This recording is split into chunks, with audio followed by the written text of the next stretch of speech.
No domingo passado nós falamos aqui do lava-pé. E o lava-pé já acontece em um momento onde essa reta final da caminhada de Jesus aqui na terra vai chegando. E nesse momento que nós conhecemos muito bem, porque a cada Páscoa e quantas pecinhas já assistimos, cenas de teatro, de filmes, que falam desse sofrimento que Jesus viveu. Eu separei aqui algumas palavras que para mim marcam este momento de Jesus na Via Dolorosa, esse momento onde ele é preso, onde ele está no Getsêmani. Palavras como rejeição, abandono, humilhação, hostilidade, injustiça e dor.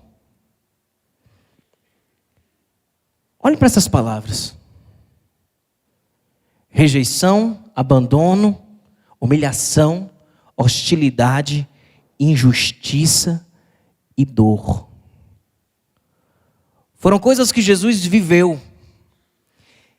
Se nós pegarmos qualquer ser humano e colocarmos ele diante dessas realidades, diante de uma rejeição, diante de uma humilhação, diante de uma dor profunda, diante de uma hostilidade, de uma injustiça, de uma dor, a chance de nos desumanizarmos é muito grande. O que é essa desumanização? O que significa, o que é que eu estou chamando de desumanização? É você deixar de ser humano. Você já ouviu alguém chamar uma pessoa e dizer assim, mas essa pessoa é muito desumana? O que a gente está querendo dizer com isso? Que ela se tornou alguém frio, agressivo, que se tornou uma pessoa desumana.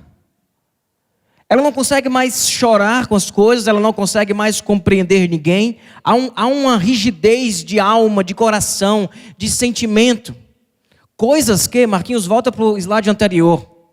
Coisas que a rejeição, o abandono, a humilhação, a hostilidade, a injustiça e a dor geram. Essas experiências nos desumanizam.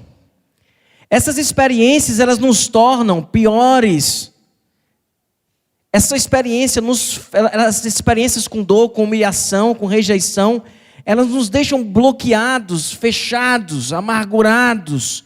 Nos tornamos machucadores, nos tornamos ofensores do nosso próximo. Nos desumanizamos com esses sentimentos. Às vezes basta um. Você pega a história de uma pessoa que simplesmente vive a rejeição e quão dificuldade ela tem de ser mais humano com as pessoas. De ser mais afetivo, de ser mais de alguém que abraça, de alguém que se preocupa com o outro, que não está soltando veneno o tempo todo. Essas experiências nos desumanizam. Jesus passa por tudo isso. E não entra num processo de desumanização. Pelo contrário, ele reflete a humanidade no seu ápice, sendo coerente com toda a sua vida e o seu ensino.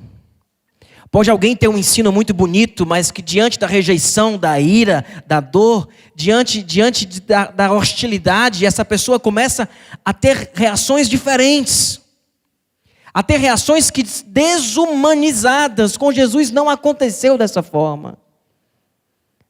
No momento que Jesus enfrentou a dor, enfrentou a rejeição, enfrentou o abandono, na hora que Jesus enfrenta tudo isso, parece que a sua humanidade vai no ápice. Ele não se torna incoerente com o que ele vinha ensinando, pelo contrário, ele confirma. O seu ensino ganha então autoridade a partir da sua reação humana diante dessas experiências. Ele enfrenta esse sofrimento, e isso é importante que seja destacado, sem deixar em nada a sua humanidade. E quando eu digo sem deixar em nada a sua humanidade, eu falo em dois sentidos. Ele enfrenta a dor, a rejeição, a injustiça, o açoite, sem deixar em nada a sua humanidade, no sentido de que ele estava ali como um homem sofrendo.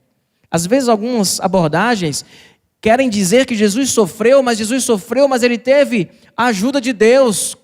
A sua divindade aliviou o seu sofrimento. Não, ele sofreu como homem.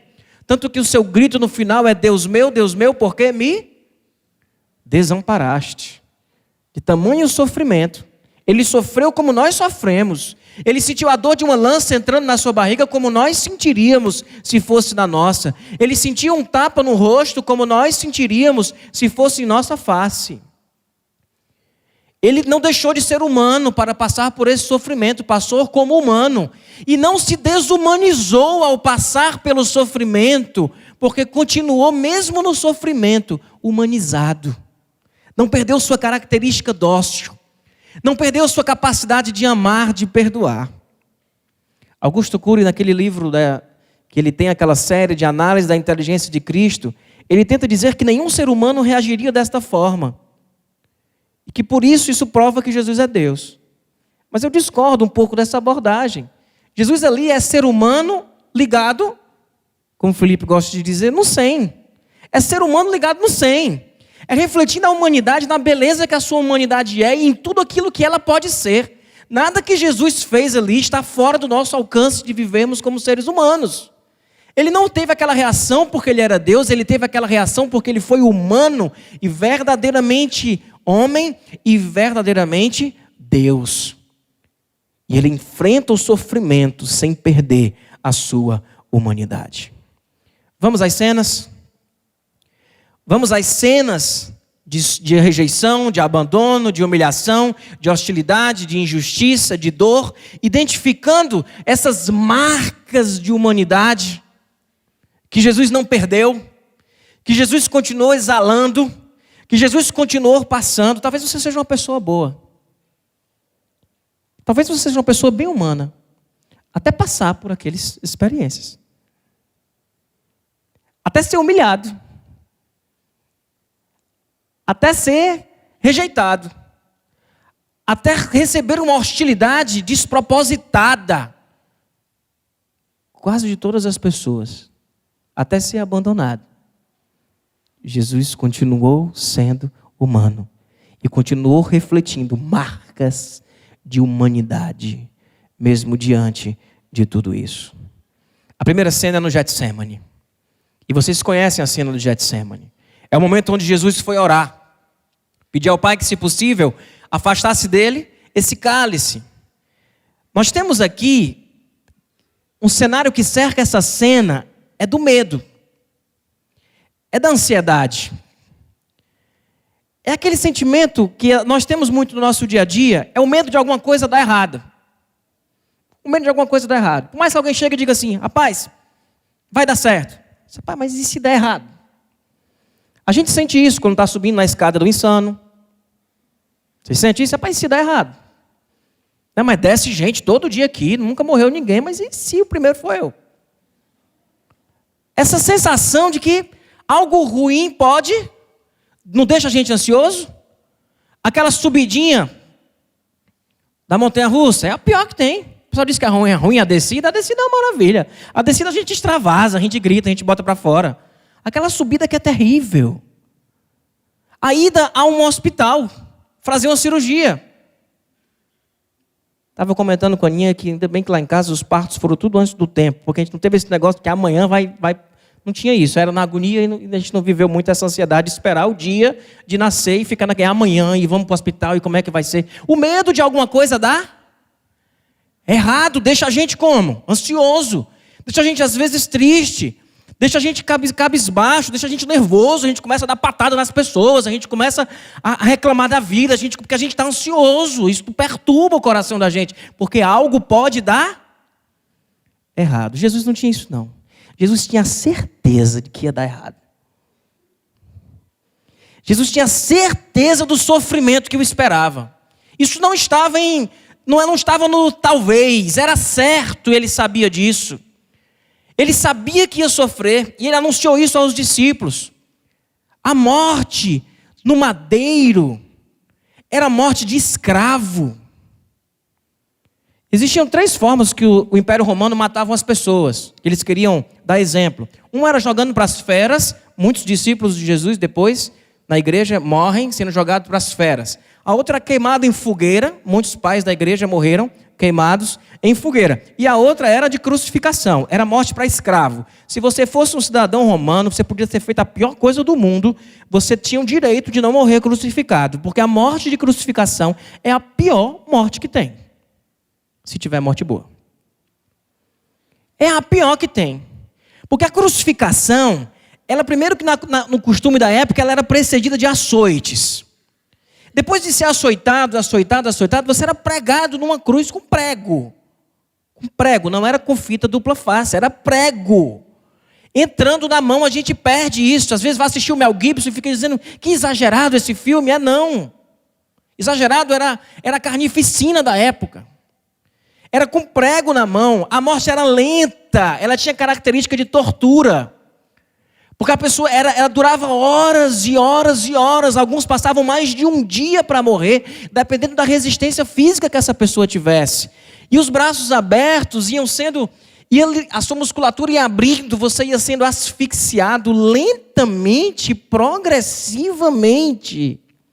Até as suas pernas não aguentarem mais e você ir soltando e tendo parada respiratória, entrando em convulsão, até morrer. E era isso que esperava Jesus. Um sofrimento que não tinha tamanho. Pior do que morrer queimado ou comido pelas feras. Era a morte de crucificação. Jesus conhecia isso muito bem. Marcos, quando fala do Getsemane, diz que Jesus, ele fala de tristeza. Lucas fala de ansiedade. João fala do Getsemane como um momento de perturbação. Em Hebreus 5:7, ele diz que Jesus derramava lágrimas ao orar e as lágrimas caíam.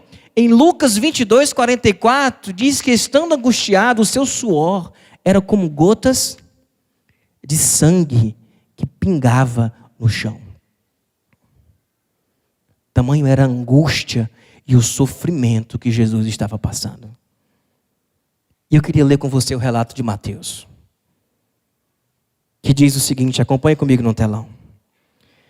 Então Jesus foi com seus discípulos para um lugar chamado Getsemane e disse-lhes, sentem-se aqui enquanto eu vou ali orar.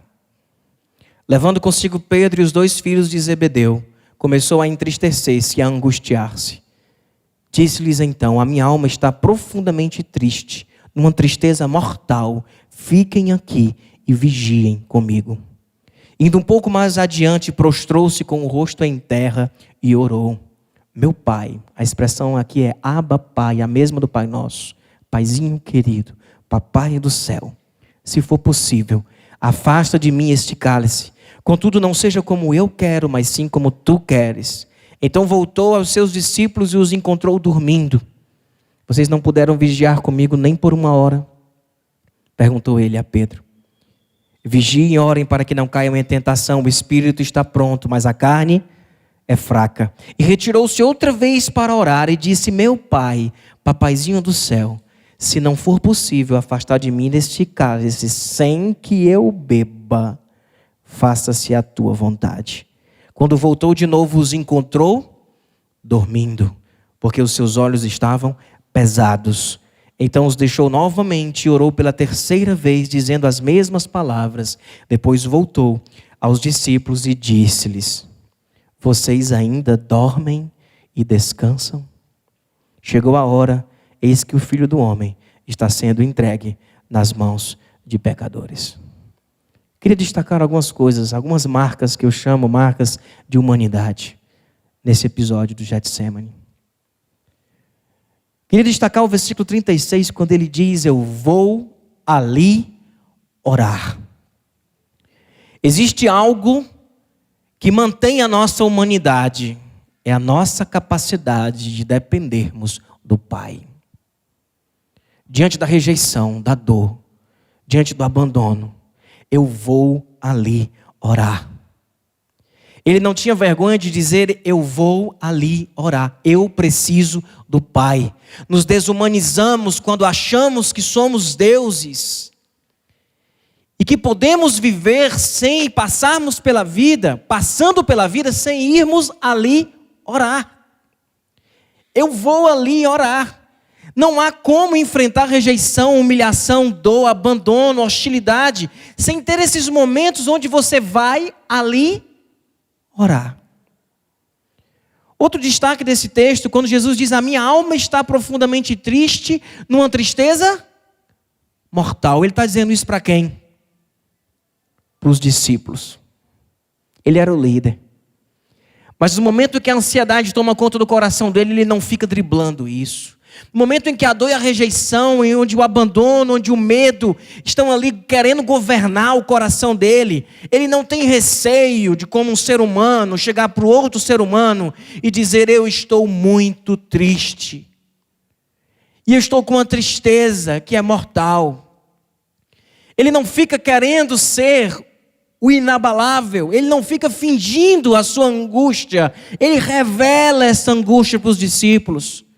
Quando nós enfrentamos uma situação de dor, de abandono, de rejeição, de hostilidade, e ficamos nos vestindo de uma couraça mentirosa, de uma força que não é nossa, adoecemos, nos desumanizamos e perdemos a capacidade de vivermos de forma humana. Ele não tem receio de dizer, de chegar e dizer: eu estou triste, eu estou angustiado, eu estou sentindo uma tristeza que é mortal. Eu estou sentindo uma tristeza que me dá vontade de morrer. Eu estou triste, eu estou acabado. Vocês imaginam Jesus dizendo isso? O que nos desumaniza não é a tristeza. É não aceitarmos a nossa tristeza, é negarmos a nossa tristeza. É querermos forçar uma alegria quando o que está batendo no nosso coração é uma tristeza. Jesus foi sincero, ele abriu o coração. E mais do que isso, no versículo 38 ele diz o quê? Fiquem aqui e vigiem comigo. O que ele está dizendo? Eu não estou bem, eu preciso de ajuda. Eu não estou bem, eu preciso de ajuda. Nos desumanizamos quando vestimos uma couraça de Todo-Poderoso, nem colocamos para fora o que sentimos, e muito menos pedimos apoio. Afinal de contas, somos fortes, poderosos, e nesse sentimento de poder, nos desumanizamos e perdemos a nossa humanidade. Jesus soube enfrentar tudo o que enfrentou, porque Jesus sabia dizer: não estou bem, e sabia dizer: por favor, fiquem comigo.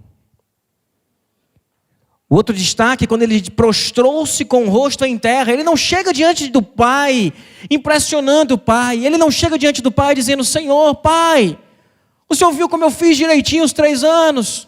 Você viu como eu fui bom? Ele chega com o rosto em terra. Ele chega se humilhando. Ele chega realmente se prostrando, num prostrar que não é de adoração, é um prostrar de angústia, de falência das forças. Ele se prostra. Como enfrentar uma dor, uma rejeição, um abandono sem a capacidade de se prostrar? Não enfrentamos, adoecemos como seres humanos. Logo em seguida, no versículo 40 e no 45, Jesus os encontrou dormindo. Vocês não puderam vigiar comigo nem por 1 hora. Vocês ainda dormem e descansam. Ele volta uma vez, encontra dormindo e diz: rapaz, mas vocês não puderam vigiar comigo nem um pouquinho.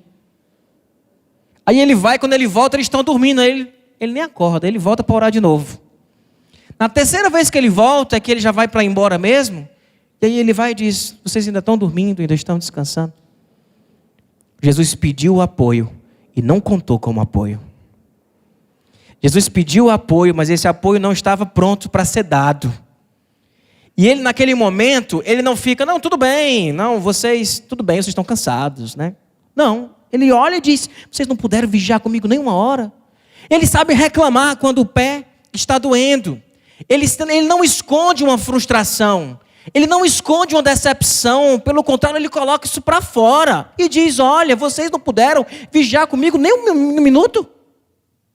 Na hora que eu precisei de você, às vezes nós adoecemos porque não verbalizamos as nossas frustrações. Nós adoecemos porque não chegamos para a pessoa que deveria cuidar da gente e diz: mas você não pode ficar comigo nem um momento. Isso está ligado ao não precisar de ninguém. Isso está ligado ao conseguir se resolver sozinho, a não precisar de ajuda. E ele vai ao pai, mais à frente, e diz: meu pai, se for possível, afaste de mim esse cálice. Interessante, meus irmãos, que diz assim: Jesus quis morrer na cruz por cada um de nós. Quis, porque ele só foi porque ele quis. Ele só foi por sua vontade. Ele teria todo o tempo como ter evitado a sua morte. Mas ele não foi dizendo assim: estou doido para morrer na cruz. Olha que vontade de viver o plano do Pai. Ele é sincero com Deus. Ele coloca a sua angústia, ele coloca a sua dúvida, ele coloca a sua revolta, ele coloca o que ele está sentindo. E lá na cruz ele vai dizer o quê? Deus meu, por que me desamparaste? E na verdade, nos desumanizamos quando nós não temos essa liberdade de chegar para o nosso Deus e dizer: Deus, eu não estou aguentando, tira isso da minha vida, eu te peço isso. Ao mesmo tempo, ele faz isso se submetendo. Porque quando ele volta depois, ele também não fica teimando. Ele sabe dizer para Deus o que? Meu Pai, se for possível, afaste de mim este cálice, sem que eu beba. Se não for possível, faça-se a tua vontade. A terceira vez que ele ora, ele já ora se entregando. E quando eu olho para essa experiência do Getsemane, por isso que eu queria que você guardasse isso na sua mente, porque nós vamos passar para outras cenas agora. Para mim, essa postura de Jesus no Getsemane foi o que deu a ele condição de enfrentar o que ele ia enfrentar dali para frente, sem perder a sua humanidade. Porque ele não estava se colocando como superpoderoso, que estava tudo bem, querendo viver o plano do Pai, custe o que custasse, vai ser show, e depois eu vou estar na glória, depois eu vou estar... Não, ele estava como ser humano, dizendo que estava triste, que não aguentava, pedindo para as pessoas ficarem perto dele, chorando, se angustiando, gotejando sangue dos seus poros. Jesus não estava vivendo esse momento de uma forma confortável, e ele se abre, ele se despie, ele se coloca diante de Deus de uma forma aberta, e não apenas de Deus, mas das pessoas. E é a partir disso, meus irmãos, desta coragem de ser humano, que Jesus continuou sendo humano, mesmo diante de tudo que ele viveu. Quando não temos a coragem de sermos humanos, perdemos a nossa humanidade. Jesus não perde isso. E logo depois do Getsemane vem a cena da prisão. A cena da prisão é o momento onde vem ali o beijo de Judas. Judas vem para beijar Jesus.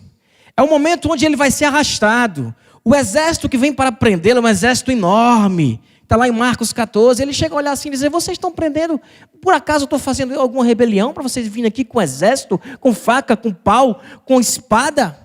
Eu estou fazendo alguma rebelião? Em João 19, ele se entrega aos soldados. Os soldados estão lá atrás dele, ele diz: ei, moço, o senhor está atrás de Jesus de Nazaré? Diz: é, sou eu. Sou eu. Você está atrás de quem? Sou eu. Está lá em João. Ele vai atrás. João relata de uma forma um pouco diferente. Ele vai atrás e ele diz: olha, sou eu. Libera os meus discípulos. Libera eles. É atrás de mim que vocês estão. É atrás de mim que vocês estão. E aí acontece algo que nós conhecemos muito bem essa história. A violência de Pedro. Pedro, na hora que vem aquela coisa, os soldados, o que é que Pedro faz? Pedro tira a espada, corta a orelha do soldado. Jesus não perde a sua humanidade diante da ameaça de prisão, diante da hostilidade do exército, nem mesmo diante da reação de Pedro. Jesus olha para aquele momento. Jesus é amigo do homem. E como amigo do homem, ele olha para aquele servo e ele vai lá e cola a orelha do servo, dá uma chamada em Pedro. Porque na verdade, sabe como eu leio essa história? O inimigo de Jesus não era aquele soldado, não era aquele servo. Não tinha nada a ver descontar naquele cara. E Jesus sabia identificar quem eram os seus inimigos, não que ele fosse inimigo da pessoa, mas quem eram as pessoas que estavam contra ele. E aquele cara não era ele. E ele vai lá e cola. Esse cara não tem nada a ver com isso. Ele está obedecendo uma ordem. Ele está vindo aqui para poder mandar prender, porque eles estão presos numa cultura, num entendimento. Jesus sabia separar isso. Eu percebo, meus irmãos, que nós adoecemos e nos desumanizamos por multiplicarmos os nossos inimigos. Porque se algo aconteceu com a gente sai multiplicando os inimigos e olhando para as pessoas como se elas fossem nossos inimigos. Saímos olhando para as pessoas que não foram as pessoas que causaram aquele sentimento em nós, e passamos a descarregar nela. Passamos a cortar a orelha de vários servos de sumo sacerdote, quando na verdade essas pessoas não têm nada a ver com a tua verdadeira dor, com a tua verdadeira rejeição, com o teu verdadeiro problema. E nós descarregamos em cima dessas pessoas e vamos criando problemas e inimigos e pessoas contra nós. Jesus sabia identificar quem eram de fato as pessoas e os seus inimigos. Tem uma outra cena que me chama muita atenção, que é o primeiro tapa. Porque o primeiro tapa, para mim, ele é assim, ele pode ser um divisor. O primeiro tapa é o momento em João 18, de 20 a 23. Quando Jesus está sendo interrogado pelos religiosos, se ele realmente era o Filho de Deus. E Jesus responde no 20 e no 21. Eu falei abertamente ao mundo, sempre ensinei nas sinagogas e no templo, onde todos os judeus se reúnem. Nada disse em segredo. Por que me interrogas? Pergunta aos que ouviram. Certamente, eles sabem o que eu disse. Pergunte às pessoas. Quando Jesus disse isso, um dos guardas que estava perto bateu-lhe no rosto. Isso é jeito de responder ao sumo sacerdote? Perguntou ele. Jesus, nesse momento, responde: se eu disse algo mal, denuncie o mal. Mas se falei a verdade, por que me bateu?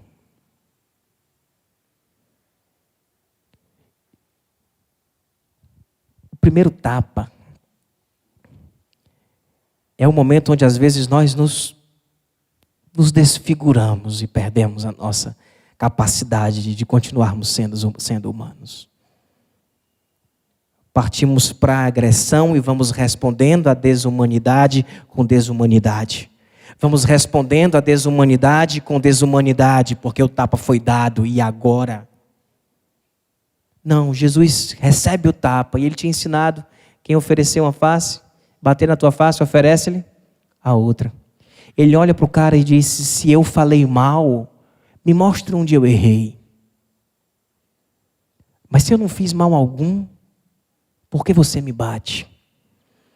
Os registros históricos mostram que naquele momento os soldados ficavam divididos. Teve soldado que foi prender Jesus e voltou sem prender. Naquele momento eles começaram a perceber que aquele homem tinha uma coisa diferente. De que ele tinha uma postura que não era de reagir com desumanidade à desumanidade que estava sendo jogada no rosto dele. Eu lembro de uma história, de uma confusão que teve. Juntaram as igrejas para fazer um campeonato de futebol. E juntou um bocado de igreja, cada igreja com um time. Tu lembra, Charles? Cada igreja com um time. E aí começaram o jogo, sempre alguém perde, né? E começou a briga. Começou uma confusão. Foi lá no Colégio Batista, era assim, sabe, os crentes tudo brigando assim, parecia um pá, e mão usada para um lado, mão usada para o outro. Um negócio assim, uma comunhão impressionante. Nesse momento, um pastor de óculos levantou e disse: irmãos, meus irmãos, nós somos crentes, irmãos. Nós somos crentes. Quando ele estava falando isso, passou uma pessoa e deu um telefone, um pedala-robinho na orelha dele. O óculos dele voou. Eu vi isso, irmãos. O óculos dele voou e ele fez assim. Aí ele disse: agora eu vou dar porrada! E saiu descendo a mão dos irmãos.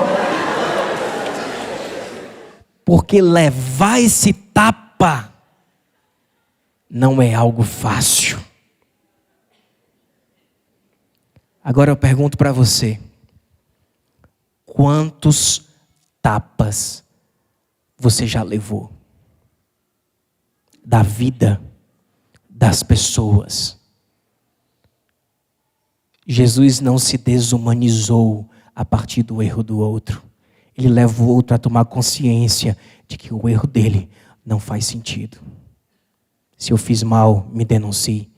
Se eu falei a verdade, por que você me bate? Você percebe a inteligência emocional de Jesus? Ele não reage à agressividade com agressividade. Jesus reage à agressão com inteligência profunda, com amor. Romanos 12 vai dizer o quê? Romanos 12: não paguem o mal com o mal, mas paguem o mal com o bem, porque você amontoará brasas vivas sobre a cabeça do outro. Você levará o outro a tomar consciência do que ele está fazendo. Jesus sofreu insultos, meus irmãos. Jesus sofreu insultos do templo, dos soldados do templo. Está em Mateus 26, 67 e 68. Então alguns lhe cuspiram o rosto, lhes deram murros. Outros lhe davam tapas e diziam: profetize-nos, Cristo, quem foi que lhe bateu? Cobriram o rosto de Jesus, batiam no rosto dele e disse: tu és profeta, fala quem é que está te batendo. Fala o nome de quem está te batendo. Percebe a zombaria? Porque o que é que o soldado do templo queria desmascarar? Que ele não era profeta coisa nenhuma, que ele não era filho de Deus coisa nenhuma. Depois ele vai para os soldados do templo de Roma. E está lá em Mateus 27. Então os soldados do governador levaram Jesus ao pretório e reuniram toda a tropa ao seu redor. Tiraram-lhe as vestes e puseram-lhe um manto vermelho. A morte de cruz era uma morte de vergonha, a pessoa morria nua. Puseram-lhe um manto vermelho. Fizeram uma coroa de espinhos e a colocaram em sua cabeça. Puseram uma vara em sua mão direita e, ajoelhando-se diante deles, zombaram, dizendo: salve os reis dos judeus. Porque Jesus era uma ameaça para Roma como rei dos judeus. Jesus era uma ameaça para a religiosidade judaica como Messias. E os açoites deles, são os insultos deles, é para desmascarar isso. Cuspiram nele. Tirando-lhe a vara, bateram-lhe com ela na cabeça. Depois de terem zombado dele, tiraram-lhe o manto e vestiram as suas próprias roupas. Então o levaram para crucificar. Jesus ainda tem um momento com Herodes. Herodes, o filho do Herodes o Grande, que tinha mandado matar todas as crianças. E Herodes zomba dele. Jesus ainda tem um momento onde Pilatos coloca Barrabás ou Jesus. E a multidão grita: Barrabás, Barrabás, Barrabás. Hostilidade. Jesus estava morrendo pelo povo, pela vida da humanidade. E esta humanidade, vestida de desumanidade, dizia: e o que eu faço a este? E eles gritavam: crucifique-o, crucifique-o, crucifique-o. Como não adoecer diante de tanto tapa? Como não adoecer diante de tanta hostilidade, de tanta raiva, de tanta revolta, de tanta injúria, de tanta humilhação? Se Jesus, como um homem, fez sempre o que era bom, nunca machucou ninguém, sempre defendeu os fracos e oprimidos, e agora ele estava sendo destruído, dilacerado. E aí, meus irmãos, é o que nós podemos ver na cruz. A graça na cruz.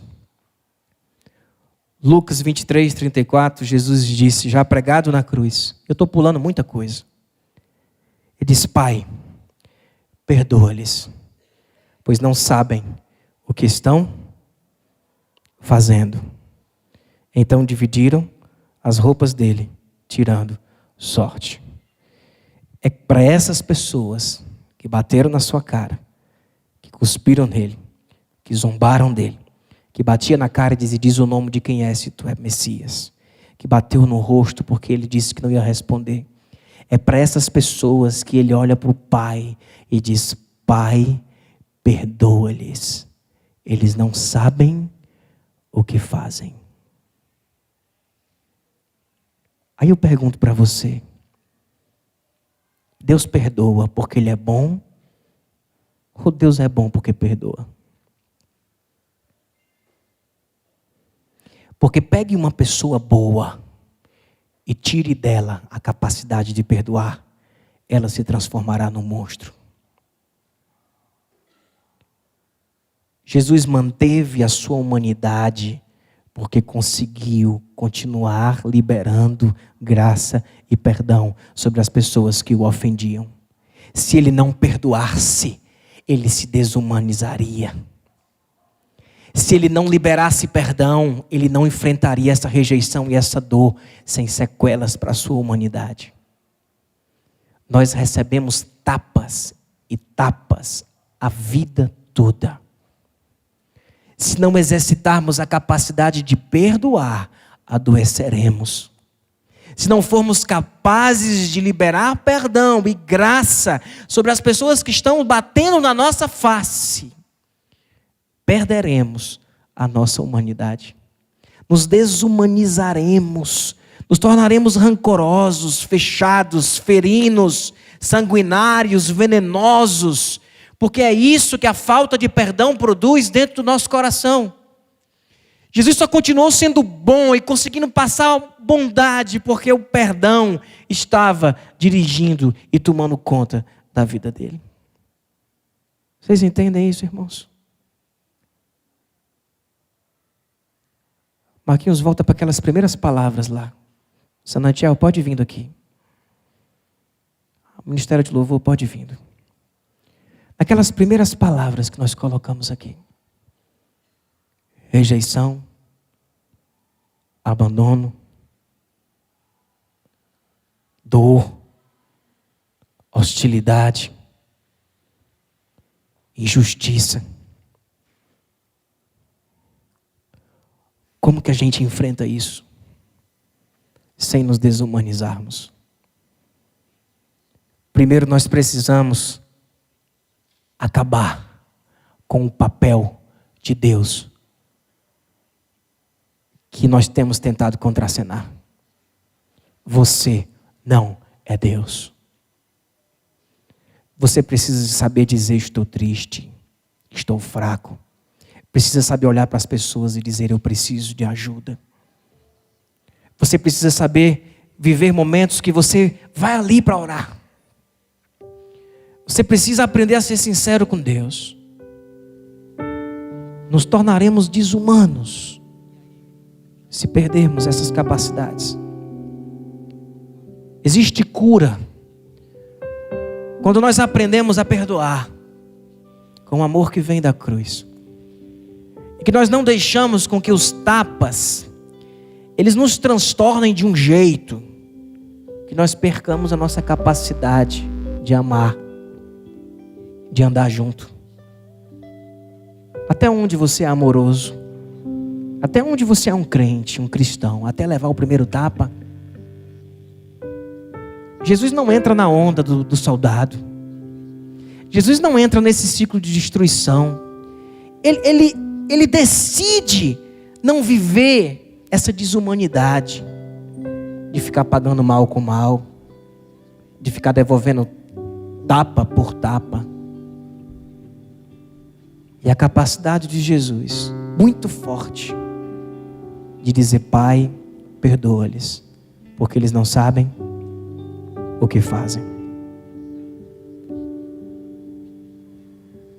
Esse pastor na cruz morrendo, diante de tanta coisa assim, e ainda liberando perdão.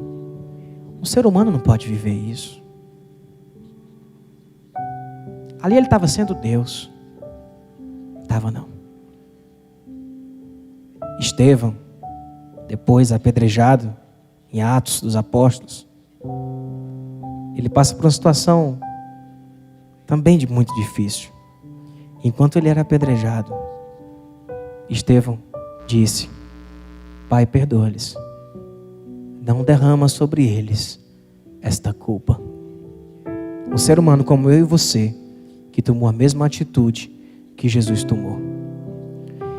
E se nós não podemos, porque a rejeição foi muito grande, a humilhação foi muito grande, o abandono foi muito marcante, se nós olhamos assim e dizemos: eu não tenho como me humanizar novamente, eu digo para você, meu irmão, que o Cristo que vive em você pode.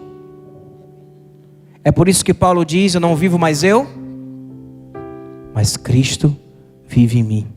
E a vida que eu agora vivo, eu vivo na fé do Filho de Deus, aquele que morreu e se entregou por mim. Na nossa desumanização, olhamos e dizemos: não tem mais jeito. Mas este Cristo humano, esse Jesus humano, este Cristo divino, Ele habita no coração de cada um de nós. E Ele pode produzir esta humanidade nos nossos corações. Amém? Queria que hoje fosse uma noite de cura para a sua vida.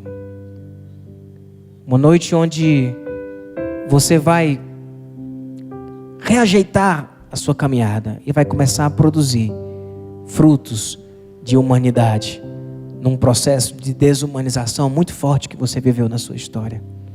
A gente vai cantar essa música. Eu queria que você ficasse em oração, que você baixasse sua cabeça e colocasse isso diante do Pai.